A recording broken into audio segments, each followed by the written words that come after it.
অর্ধশতককে শতকে রূপান্তর করা যেন অভ্যাসে পরিণত করেছেন নাজমুল হোসেন শান্ত।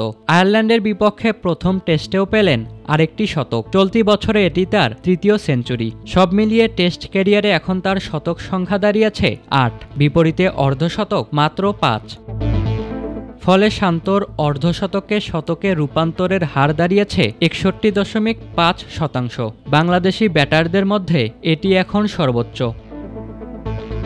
বাংলাদেশের টেস্ট ব্যাটারদের মধ্যে কেউই শান্তর ধারের কাছেও নেই এই পরিসংখ্যানে। এই সংস্করণে টাইগারদের সবচেয়ে বেশি শতকের মালিক মুমিনুল হক, করেছেন ১৩ শতক, সঙ্গে আছে ২৩টি অর্ধশতকও।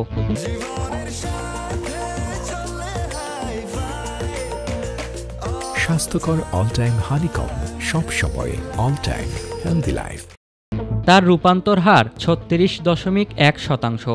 অভিজ্ঞ মুশফিকুর রহিমের শতক ১২ আর অর্ধশতক ২৭। তার রূপান্তর হার ৩০.৮%। আর লিটনের ৪ শতকের বিপরীতে আছে ১৯ অর্ধশতক। তার রূপান্তর হার ১৭.৪%। এই পরিসংখ্যানে সাকিব আল হাসান, তামিম ইকবালকেও ছাড়িয়ে গেছেন শান্ত। তামিম ইকবালের শতক ১০, অর্ধশতক ৩১, হার মাত্র ২৪.৪%। সাকিবের ৫ শতক আর অর্ধশতক ৩১, অর্থাৎ রূপান্তর হার ১৯.৯%।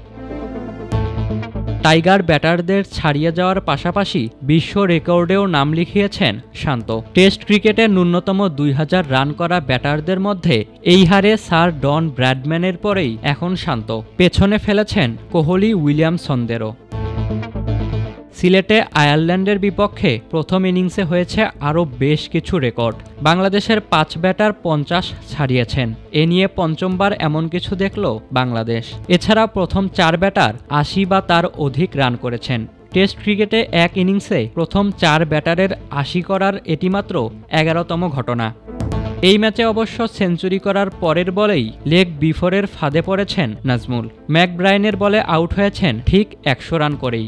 ২০১৭ সালের টেস্ট অভিষেকের পর ৩৮টি ম্যাচ খেলেছেন বাঁহাতি এই ব্যাটার। সেখানে ৭১ ইনিংসে ৩৩.১৭ এভারেজে করেছেন ২,২৮৯ রান, যার মধ্যে সর্বোচ্চ ১৬৩। শান্তর কেরিয়ারের ৮ শতকের মধ্যে ৪টি এসেছে ২ টেস্টেই।